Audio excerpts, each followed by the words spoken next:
அனைவருக்கும் நமஸ்காரம். கேதுவின் காதலன் பேசுகிறேன். இன்று வைகுண்ட ஏகாதசி. இன்றைய நாளின் முக்கியத்துவம் என்ன என்று உணர்வோம். தசமி திதிக்கு அடுத்த திதி ஏகதசி, மீண்டும் ஒன்றானது. அதாவது திதிகளில் 11வது திதி. இதனுடைய காரணம் என்ன? 10 தசமி உன்னுடைய கர்மங்கள் அத்தனையும் முடிகிறது. அதாவது தசமி திதி என்பது மகர ராசியாகவும், ஏகாதசி அதாவது ஏக திதி என்று கும்பராசியாகவும் கணக்கில் வைத்துக் கொள்ளுங்கள். ஆக ஒரு கர்மம் முடிந்து மீண்டும் துளிர்ப்பதற்கு ஏகதசி அதாவது ஏகாதசி. ஆக இரண்டும் சனிதான்.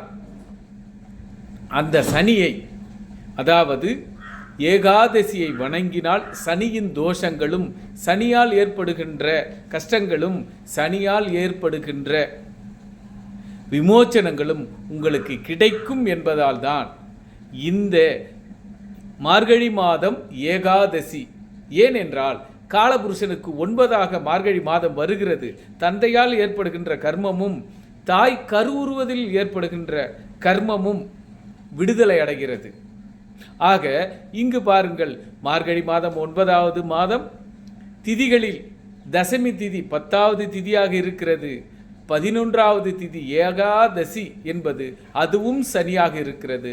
ஆக உங்களுடைய ஜாதக அமைப்பின் பிரகாரம் 9ம் 10ம் 11ம் சிறப்பாக இருப்பதற்கு இந்த ஏகாதசி திதியையும், தனுசு ராசி, மகர ராசி, கும்ப ராசியில் பிறந்திருப்பவர்களும் அல்லது எந்த கிரகம் நிற்பவர்களும் இந்த நாளை போற்றி வணங்கி அவரை மகிழ்வித்தால் உங்கள் வம்சம், உங்கள் தொழில், உங்கள் இன்பம் மூன்றும் மகா சிறப்படைகிறது என்பது மறைமுகமான உண்மை. ஆதலால் விரதம் இருப்பவர்கள் இன்றும் இருங்கள், முடியாதவர்கள் தர்ப்பணம் செய்யுங்கள், முடிந்தவர்கள் தானம் செய்யுங்கள். ஆக ஏதாவது ஒன்று இறைவனை நாடுங்கள் என்பது இந்த ஏகாதசியின் மறைமுகமான உண்மை. அதுபோல வருகின்ற 14/1 தைமார்த சிரார்த்த அமைப்பு உருவாகிறது.